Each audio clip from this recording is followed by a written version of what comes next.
And now it's time for the Doc and Pimpy Show.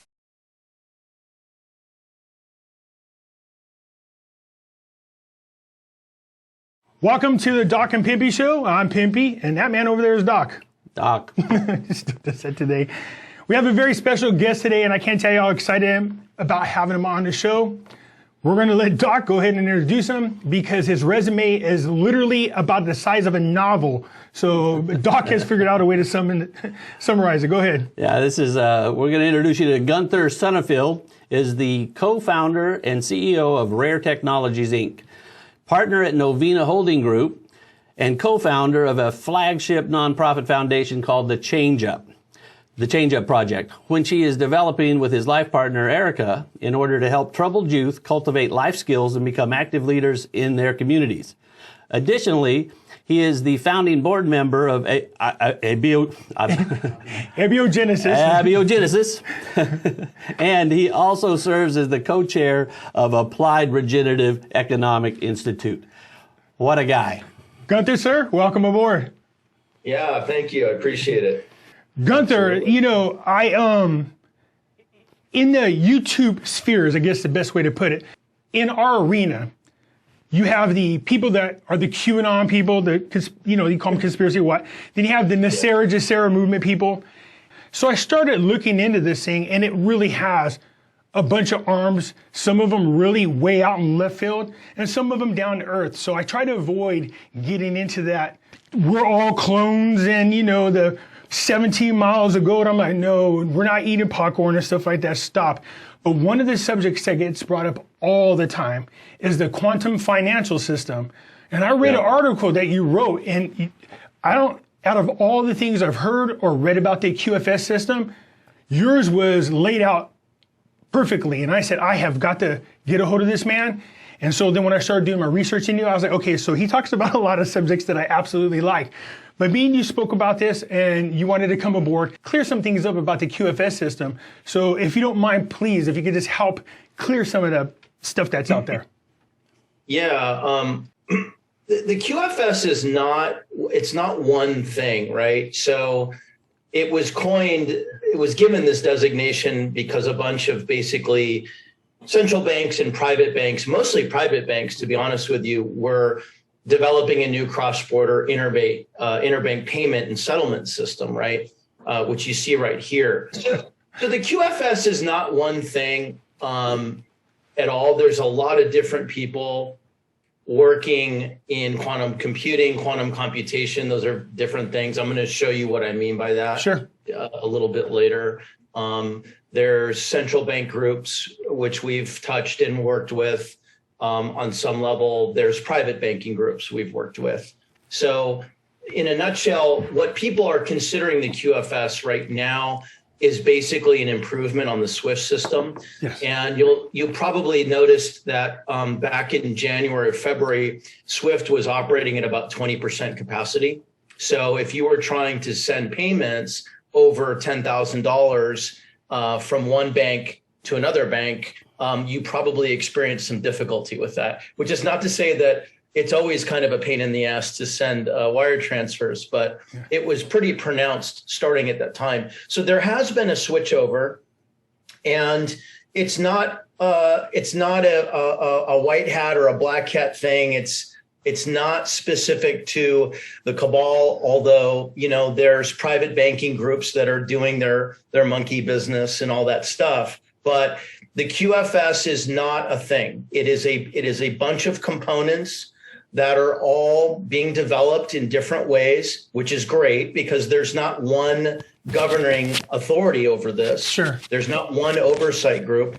Anybody who says that that's the case, I can just tell you from experience, I mean, I could be wrong, but I've never heard some of these names being bandied about in the circles that I run in. May I just kind of throw what's being said out there?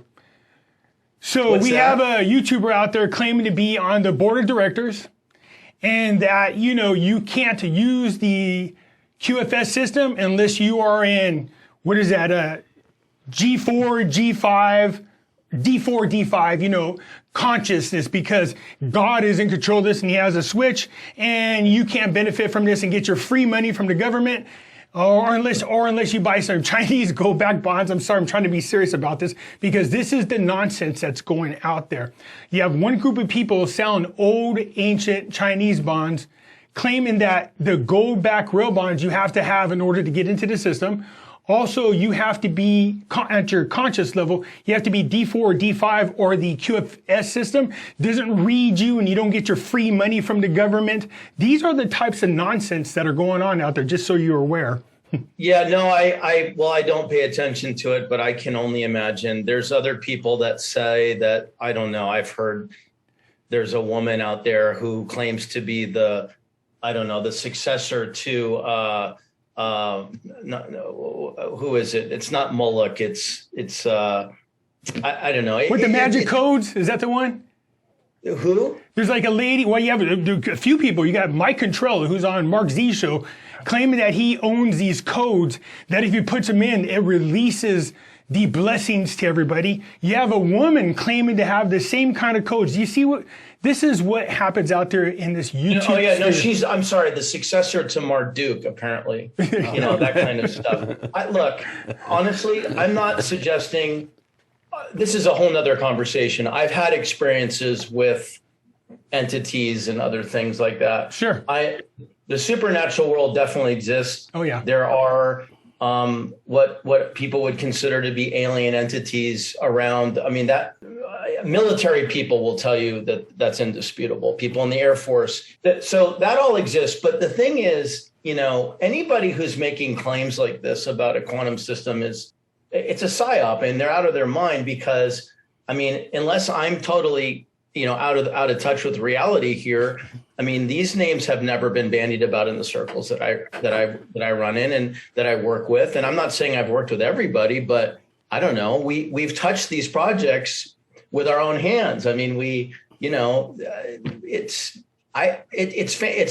just fantasy. But here's my concern about what's going on out there in YouTube and with all these wackadoos saying their stories.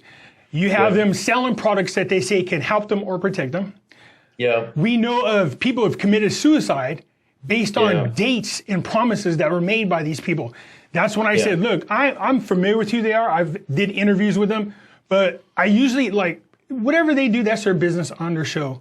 But when people started dying, then I had to come out and unfortunately speak against them because it's like, look, stay grounded. Just take a step back and apply common sense here. Because if this was the case, this would happen. But it's unfortunate. So I'm glad to have you come aboard and talk about the QF system, is what you know about that. The reality-based. Reality-based.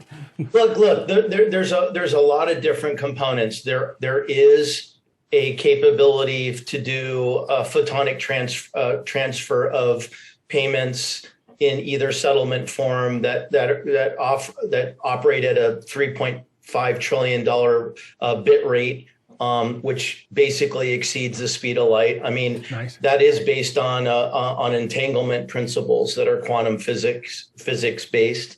There's quantum computation, and I'll show you what that looks like. I've been involved in this for a long time. That exists, right? And I know even the term quantum has been sort of hijacked. There's people like Cliff High, who I love. Cliff is amazing, but he says, quantum doesn't really exist. I think what he's saying is that it's just a term that's bandied about, but these things really exist in the physics realm, in the scientific realm, in the mathematical realm, and they're very real.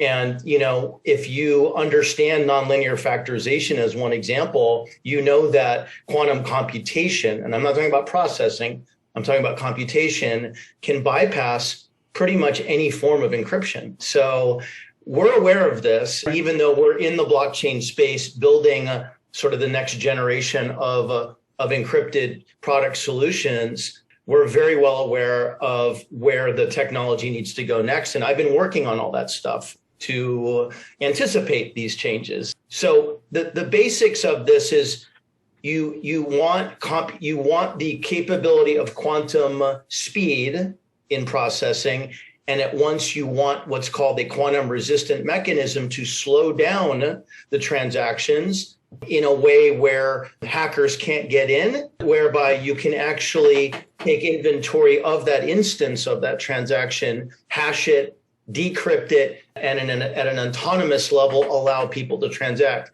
Most of the cross-border interbank settlement payments, all the stuff that you see the big banks doing is highly centralized.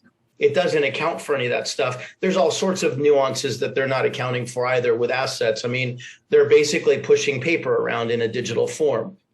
Okay, fine, but that doesn't change anything, right? Sure. They're not mixing and matching treasuries or physical assets.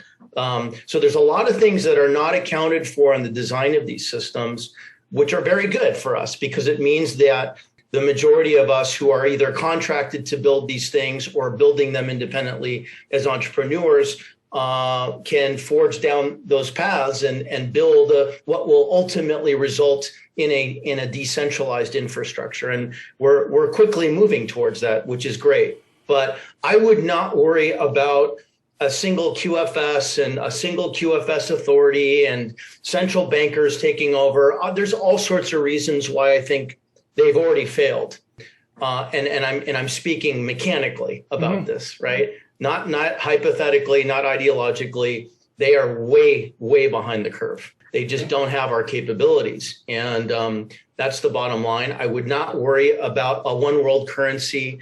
I would not worry about digital passports. I mean, everything that you're seeing right now with QFS, the Great Reset, all of that stuff, COVID, is a movie playing backwards, essentially. Okay. Oh, you'll tickle a lot of my followers. They hear we're just watching a movie, Pimpy. I'm like upside down. Yeah. So you're right. And look, in terms of military intelligence and private military intelligence and all that stuff, you have to remember about 80% of all government services as one layer are outsourced to contractors, private contractors like us or other people. We don't do a lot of government work. I don't anymore, but it's mostly outsourced. Then you have private corporate layers of intelligence, and that includes people like the SIS, who I know. These are private elite special forces. What I'm getting at is you have an apparatus of military and intelligence groups that are very well advanced, that don't adhere to a specific, political party or mindset or any of that stuff. And everybody's just trying to figure out how to do the right thing. And there's bad actors in the mix. Sure. But the deep state actors, for example, are a small microcosm compared to the totality of people that are developing solutions. You just don't hear about it because we don't own the news outlets. It's a very small special interest group that's controlling the flow of information. And then, of course, anything that's leaked through agencies like the CIA, I mean, who cares? They don't build it. They don't fucking build anything. Yeah. I mean, they've got InQtel and other stuff. Don't get me wrong. There are definitely some entrenched connections to the FANGs, Google, Apple, Facebook, and all that. But that shit's all going away. And there's people in Silicon Valley who we know who are going right after those guys.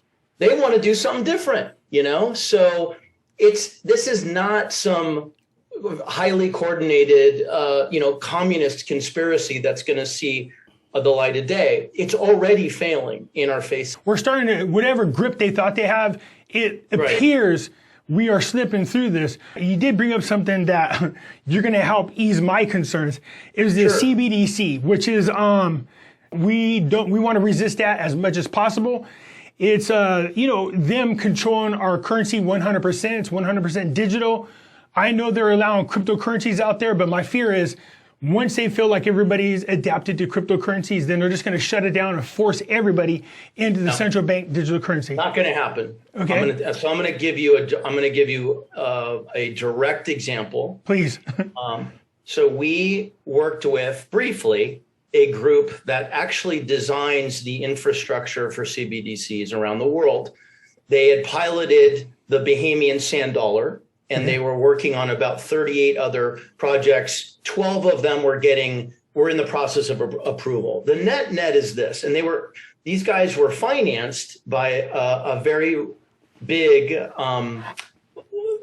let's call it a Venetian family. Okay. With a Venetian name. I'm not going to name that name. Okay. But that was their financier. And they were lovely guys. I mean, I really liked the guys. You know, they were good Canadians, really. I'll leave it at that. But here's the net. Okay, the infrastructure was fairly elegant, but just the approval process alone, they're years away. And you got to remember, the central bankers in particular, they're basing everything on monetary theory, and that's not where everything is headed. We're headed towards assets and asset autonomy. And, you know, even from a technological perspective, they don't have a grasp on where things are going. So the bottom line is the CBDCs are designed really more for interbank settlements. And what I mean by that is it's kind of like a way to accelerate reverse repoing and stuff like that. But they're basically playing with their own monopoly money in the form of cloning. And then the settlement portion of it, it's almost like a clearinghouse for interbank debt. That's all it really is. That doesn't really affect the rest of us. It's really a mechanism more for them to clear their books and try to start over, although they don't know how to start over. So the idea that they're going to roll all this stuff out, and I don't see it being a threat to humanity in the way that everybody says it is. I just don't. There's other reasons why I would say that, but that's the main thing. So the net is they're way behind the curve. They just are. And you got to remember too, when they implement these programs in these countries, you're dealing with a lot of bureaucrats and a lot of just people that are incompetent. So who's going to manage these systems, and how are they, you know, they're not thinking through a lot of things such as how to sustain a resource base in a country, or the importance of having a treasury that is not in a governance stronghold, or any of those things. They don't think like this, right? It's all about command and control. Yeah. We're out of that paradigm now. We really are. We're not totally out of it in terms of what we see commercially, but that's not the way systems are being designed at the moment. So blockchain, you know, yes. The public side of blockchain, that was my concern, that can that be centralized after it's up? And, you know, so if we end up with a centralized banking system that's blockchain, is that possible? Yes and no. So I'll skip through the blockchain history, but I'm going to show you something that is really, I think this might be helpful. Look, you have to understand the CCP, and this goes back to Evergrande bonds. The CCP is going bankrupt. First of all, their banking system is totally illegitimate. Second of all, their currencies are actually tethered to the US dollar. Now, the Hong Kong dollar it has a direct peg to the US dollar. And then the yuan renminbi has an indirect peg. And I say indirect peg because the yuan renminbi is actually not accepted outside of that Chinese ecosystem, if you will. Yeah. So their interbank system is not legitimate. Okay. Even though they're paying people off, you know, around the world in terms of cronyism, the reality is that the dollar has no legs. Now, they are trying to back it with gold and all this stuff, but Evergrande bonds alone have $10 trillion of global exposure. Yes. That's just that's ledgered. That's just what we know about. Now, imagine all the off-ledgering activity. Yikes. It could be twice that amount for all we know. You know, I heard it's like Lehman Brothers times 10. So with that kind of exposure, with global debt parity being what it is, okay, affecting real assets in the real estate market in particular, but other ancillary sectors of the economy, I mean, that's the death knell for any sort of a totalitarian regime. I mean, forget about it. So it's also, the other thing to keep in mind, it's also not in China's best interest to crash the U.S. economy, contrary to popular belief. It's not, okay? We are so entrenched, at least at the central banking level, that if they make any huge moves in that way, the whole thing goes down. All right. And there's nothing for the power class to hold on to after that point. And we are reaching that point very quickly. I think so. Yes. I would not worry about a proxy war with China. I think that's just political positioning, depending on what party you align with. I'm an independent. I don't give a shit what these political parties say. I don't care, because they're both Two sides of the same evil coin, in my opinion. It's the same bullshit on both sides. Yes. It's just complete nonsense. We have to divorce ourselves from this left-right thinking. It's a uniparty, and that uniparty is losing its power. They don't have the power that we have. Yes, there are military groups behind this. Yes, we've talked to some of them, we know them, but we know very little about what's happening behind the scenes because we're not supposed to know. It's asymmetric warfare. This is a war on the people. The way the people win that war is they take the power back into their own hands, and whatever private groups are doing what they're doing come in once the general population wakes up and we take back control of our sovereignty. That's what's going on right now. A lot of me and Doc shows, we talk about that very thing that, it's sometimes hard not to mention parties because you're trying to, it's unfortunate we're in that place right now in history where if you're trying to make a point, you have to use the same labels they do to get your point across, and I can't stand that.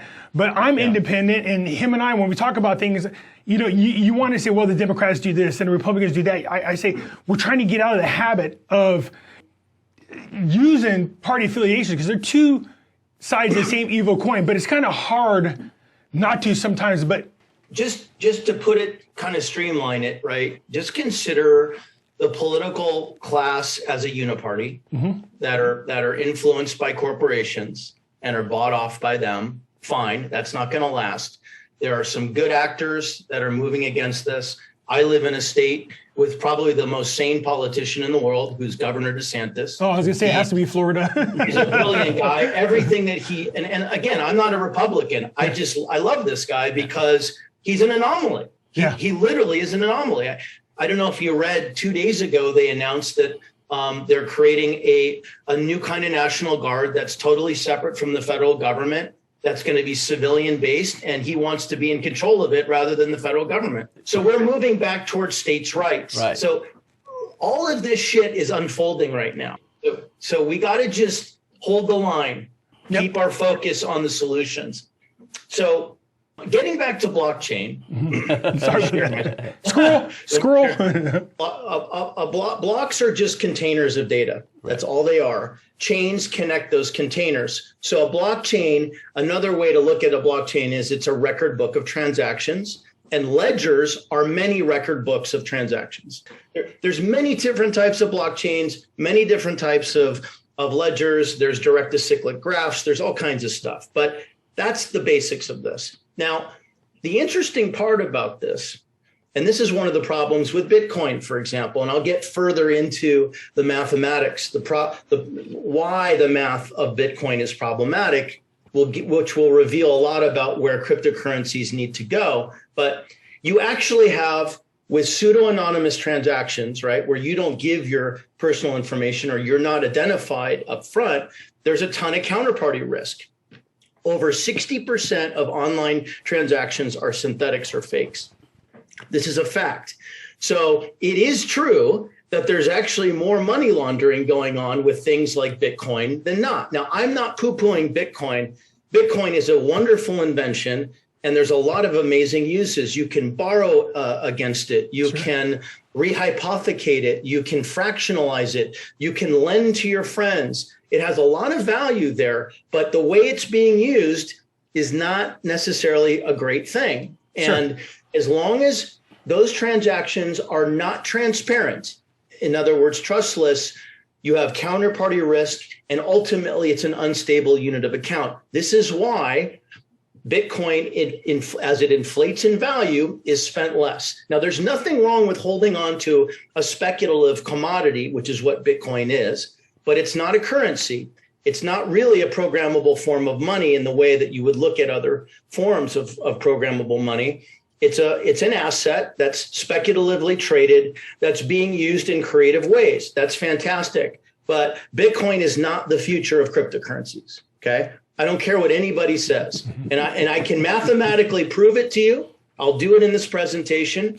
But that's just a fact. I'm going to lay out the fundamentals for you. By the time we're done with this discussion, you'll probably have a good idea of what an asset-backed cryptocurrency is. Okay.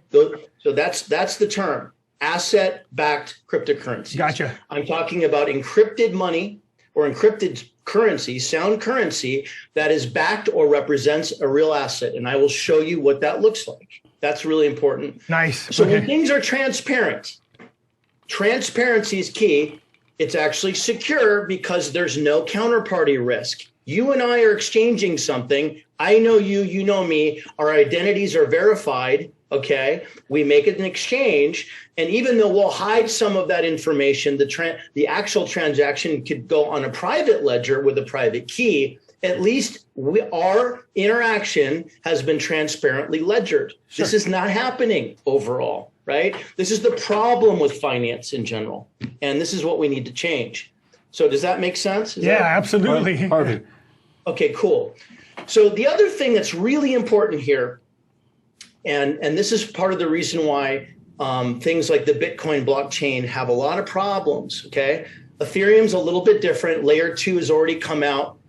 We started developing on that last year. Ethereum is an excellent developer network, very different in terms of proof of stake versus proof of work. But in general, the more nodes you have in a crypto network, the weaker the network becomes. Doesn't matter if you're forking or coin halving or splitting or doing any of those things.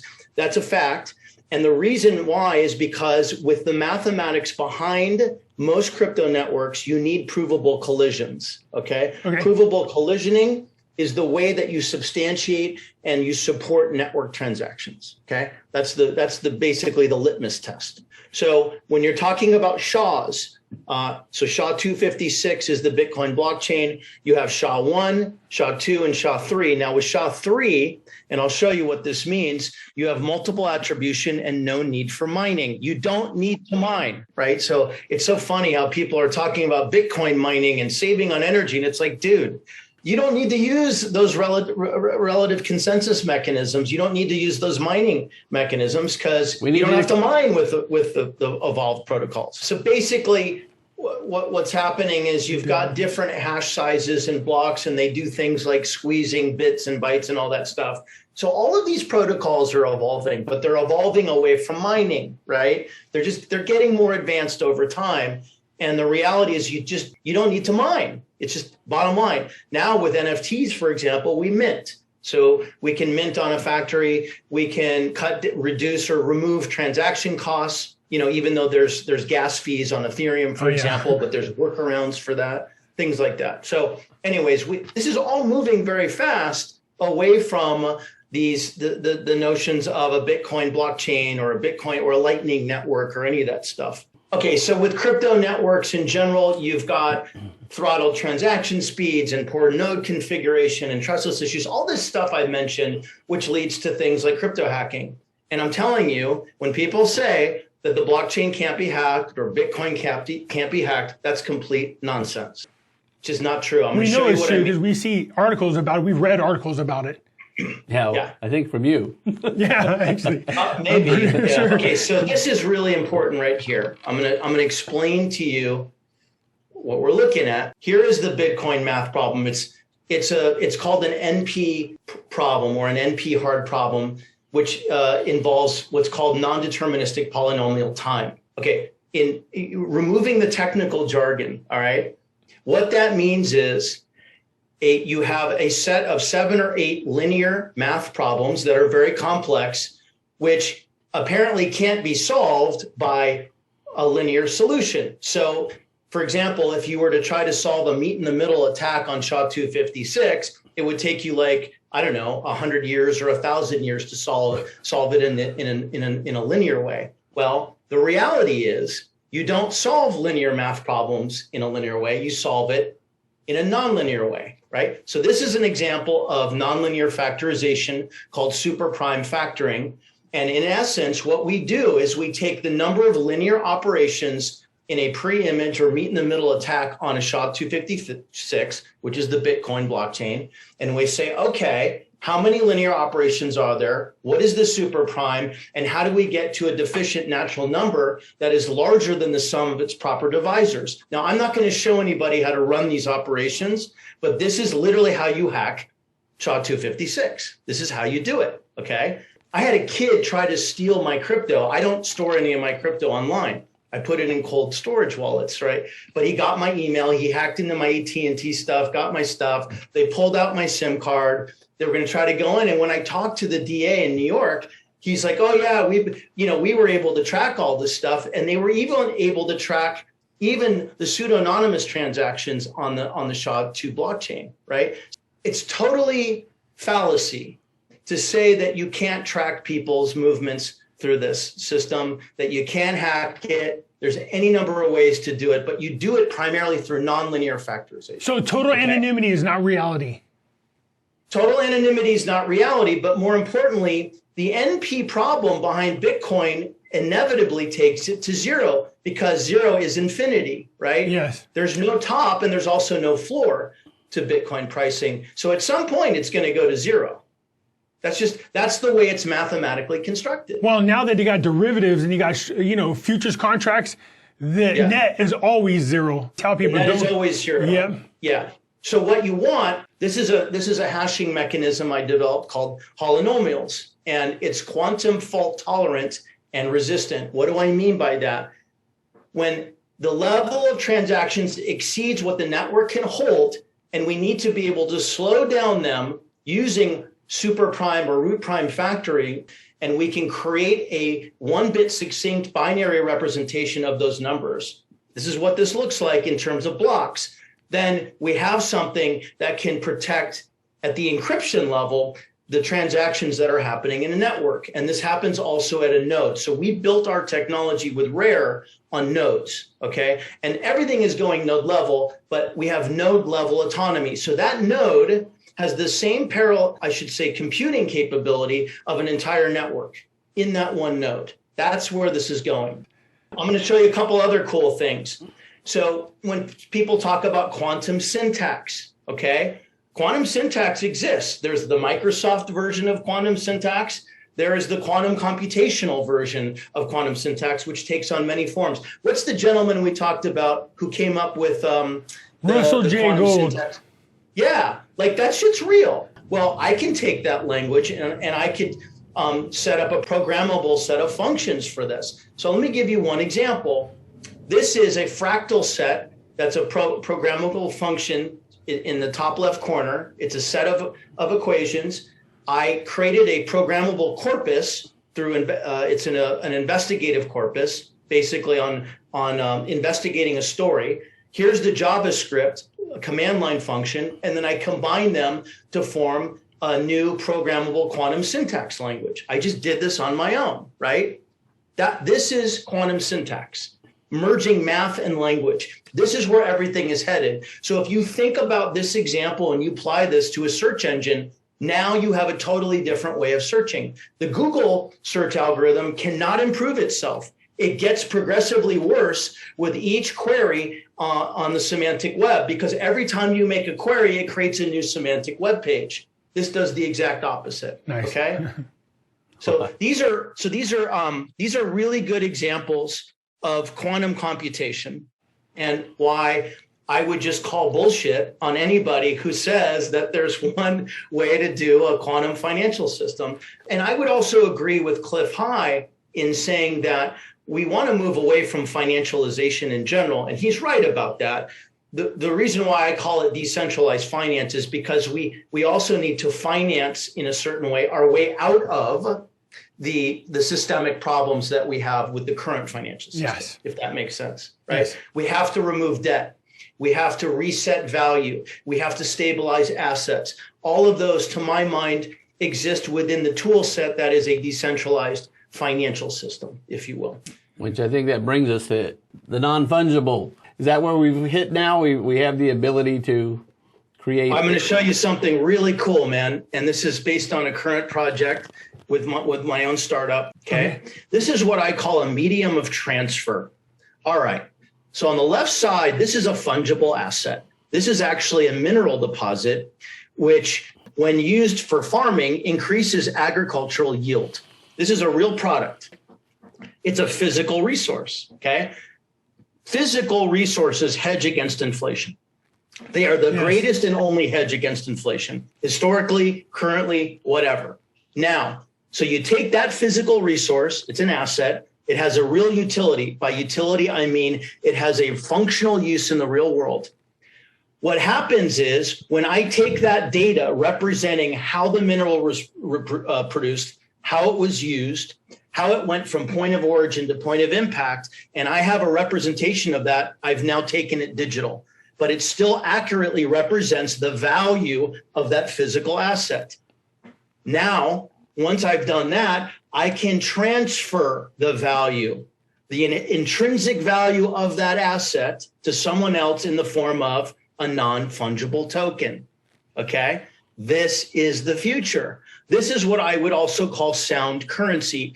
Sound currency, as defined by Bernard Lietaer, who in my mind was one of the greatest economists of our time, passed away in February of 2019.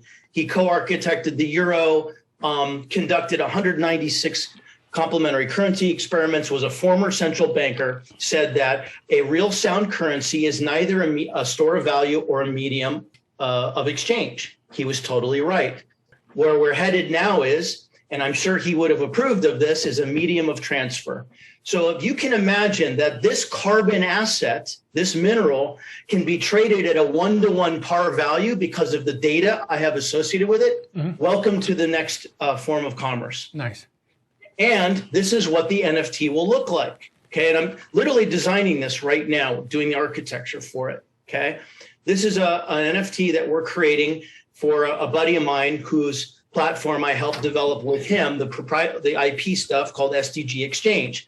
Now, we know that the climate stuff, climate change, we know a lot of the science is bullshit, whatever. We decided, you know what? Let's take this structure, and we know that carbon supports all life on the planet. Let's make this about the transfer of carbon assets. So that's what this is. So this NFT unlocks, through an encrypted key, the mineralization information. It unlocks water restoration, any number of things, land reforestation. And you see here, you got a smart contract. You have a record of account. You have a transaction certificate, and you have a carbon asset metadata summary. All of these things exist in that NFT instrument. You see what I'm saying? Yes. So now that totally changes the game, right?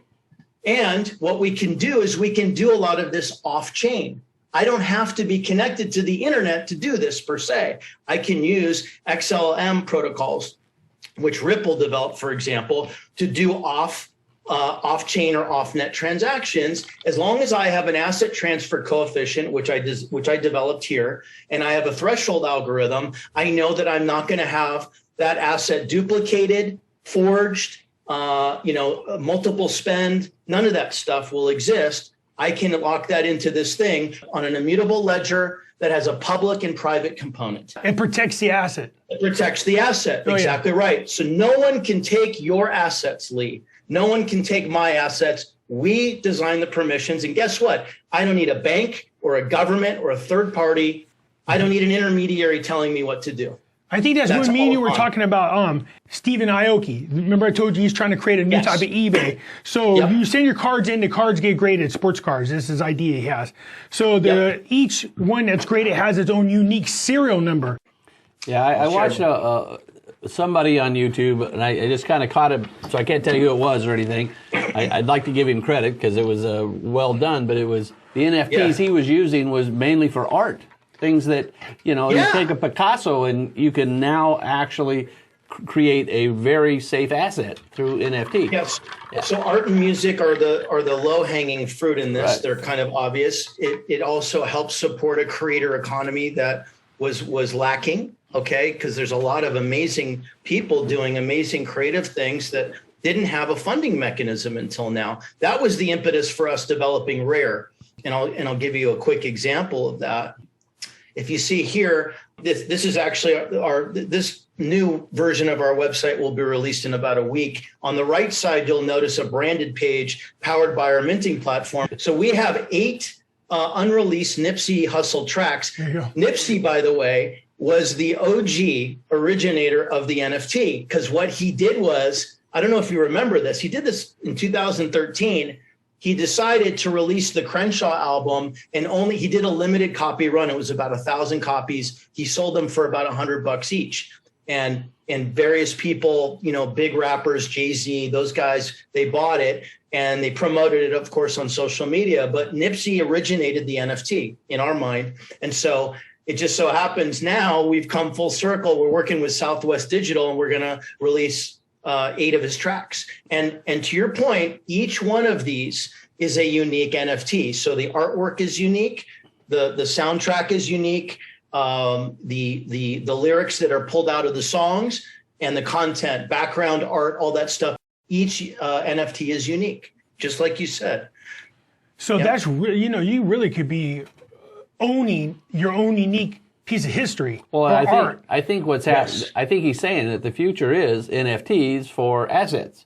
So that's correct. Everything to build the NFT is to build your asset. Let's see if we can simplify. Let's use, I want to sell my house. Can we use that as an example? Can we simplify? Of course.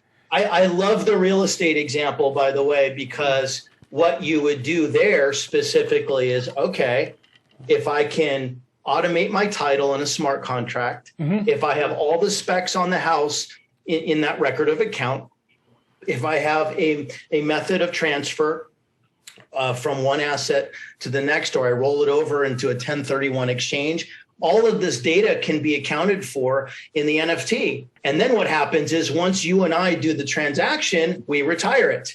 It's gone. That NFT is now burned, right? So there is a record of transaction that is put on the public ledger, but as a unit of account, it's no longer valid. We do our thing, we transfer it, it's done. And when you say we're doing the same thing with it, yeah. And when you say public ledger, we're really talking blockchain again. We're back to the blockchain technology. Correct. So think of the blockchain as a public ledger, and then think of all this other stuff I've been showing you as variations on private exchanges. Okay, so there's transparency and simultaneously the private exchanges. Yes, of your personal information, but this makes so much sense that how will it work? Because it makes too much sense.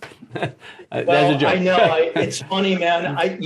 When I started studying economics years ago independently, I just thought, God, none of this stuff makes sense. We're dealing with debt and interest, and what about the assets? And how are we demarking their value and all this stuff? And we finally came full circle on we're going back to fundamentals.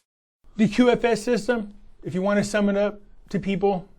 Yeah, it's just a bunch of components. It's not one system, and there's not one governing authority. Just white hats, black hats. There's white hats, black hats, gray hats. All kinds of hats. Okay. Don't worry about it. No, but nobody's coming. I'll put it to you this way. There has been various private military intelligence groups working against the current system or to provide, to resist it, to provide an alternative. This has been going on for a very long time. Okay, good. And you don't hear about it, and you're never going to get accurate information because it's not the way it works. Yeah. Okay. And even when you talk to different people that could be high-level sources, and I know some people like that, more than a few, you get different versions of the information, right? Sure. It's all compartmentalized, and it's meant to be that way. So I wouldn't worry about any of that stuff. Just know that a lot of great stuff is happening. And as long as you are prepared to take care of your own life and your own fate, you're fine. You're going to be fine. Clean up our own room. Yeah. Clean up our own room. Yeah. And then the worries about us going into a central bank digital currency, one world currency. There is no way in hell it's going to happen. There's all sorts of reasons why, but mostly because they just don't have, they're not creative. They don't have the capacity, the ingenuity to create something. A lot of this was predicated on what would happen with cryptocurrencies. The more obvious one was Bitcoin. And people said, well, they're forking Bitcoin as part of this. No, that's not it. They, just like anything else, it's a grand experiment. They want to see what's going on. But I can tell you, at least from my perspective firsthand, that it's not really going anywhere. Coincidentally, I was also in talks with a couple of people from John McAfee's groups as early as a couple of years ago. In fact, the last conference I spoke at right before COVID hit was the Wall Street conference here in Florida. And I met with a couple of his guys, and they were telling me, well, you want to work with us? He's working with the central banks. And I said, why is he doing that? You know? So now that's not necessarily a bad thing. That doesn't mean that he was, trying to do a central currency takeover. It just means that it's not a coordinated thing. These guys don't have the capability or the gumption or the ingenuity to pull this off. They just don't have it. I think they're too focused on trying to figure out how to control everybody instead of seeing the bigger picture, in my opinion. 100%. And that's where God wins every time. Yes. You're not going to win that game. It's not going to happen. There's one thing I want to add about that, because this is another thing that people don't realize about Bitcoin. You'll notice that Bitcoin was integrated into all these corporate payment rail systems. I did. Okay. Right. And then obviously the institutional investments are enormous in terms of the bigger positions. Now, there's a reason why they did that. Well, it's the same with XRP, right? Just to a certain extent, okay. Yeah.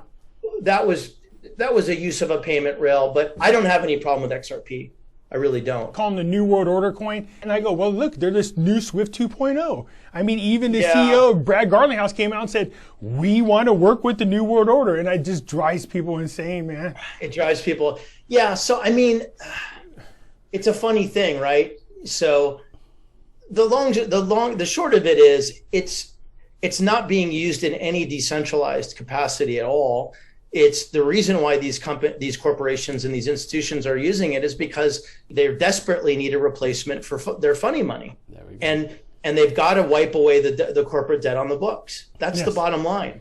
So Jubilee. We're back to Jubilee. Well, no, but corporate is different. So you're talking about a store of wealth is what they think Bitcoin is? And a lot of the people in those circles use that term store of wealth. But you don't have it. If it loses value, then you have a tax write-off. Exactly. Yeah. So a store of wealth in their mind is, well, we're going to have a bunch of like units of account, like, these digital units saved up, and then I'll have my my compound in New Zealand or whatever it is. Yes. But they don't understand that a store of wealth doesn't mean anything if you can't sustain the value of your assets. True. And now that we got derivatives and contracts, futures contracts in both Bitcoin, man, and it kills me. Ethereum, which is my favorite crypto, by the way. And in Ethereum, my concern is, just like they manipulate gold and silver, they're going to do the same thing to these two cryptos. That's why I don't trade. I could have traded the stock market. I mean, I stopped doing that a long time ago. I could have made a shitload of money, but I don't want to be a day trader. I don't want to day trade crypto. I'm not interested in that stuff. I don't care how much money you can make. I'm interested in building infrastructure and figuring out how to stabilize assets. And to me, that's where everything's headed, and people can talk up other cryptos as much as they want, but it's not the world I live in, Well, I know please keep us updated, and we like to have you back, but please keep us updated on the projects that you're working on. Your resume is... we're never going to end this because we're having too much fun. As I used last week, I said funner, and he's been making fun of me ever since. But because that's not like him to use words like that. I'm the one that messes up with it. He's like, there's no such word. I go, it is now. I just made it up. Go with it, So I'm keeping funner in my language for a while, but this was fun. This was... Yeah, thank you. Likewise. It was really good. Gunther, thank you so much. Gunther, appreciate having you here. God thank bless, you. guys. Thank you. All right. This interview went by way quicker than I had anticipated. I mean, it felt half hour, 45 minutes. One of the best interviews I think we've ever given. That was an absolute gem of an interview. Yes. He's a bright guy, and we need to get him on You've as seen his often as resume. possible. Yeah, I couldn't even. His resume was truly, it's publishable. Just so you guys know, we're trying to figure out how to introduce Gunther, because Gunther's resume is like a novel. This man has been involved in so many different things. But that's why I was happy to have him aboard, and I was excited because I realized he was involved with the CBDC. And what he said made me feel good. Well, it can't last. I think that was the part that was really enjoyable on this series was it can't last. We cannot stay in a central bank system. It cannot be the way we bank in the future. a great revelation in that respect. You know, though, there's a lot more. You know, Doc and Pimpy is coming of age. So I think not only with Gunther, we're going to see in the future a lot more interviews and a lot more material coming out. It's going to be great fun for all of those that are out there listening to Doc and Pimpy.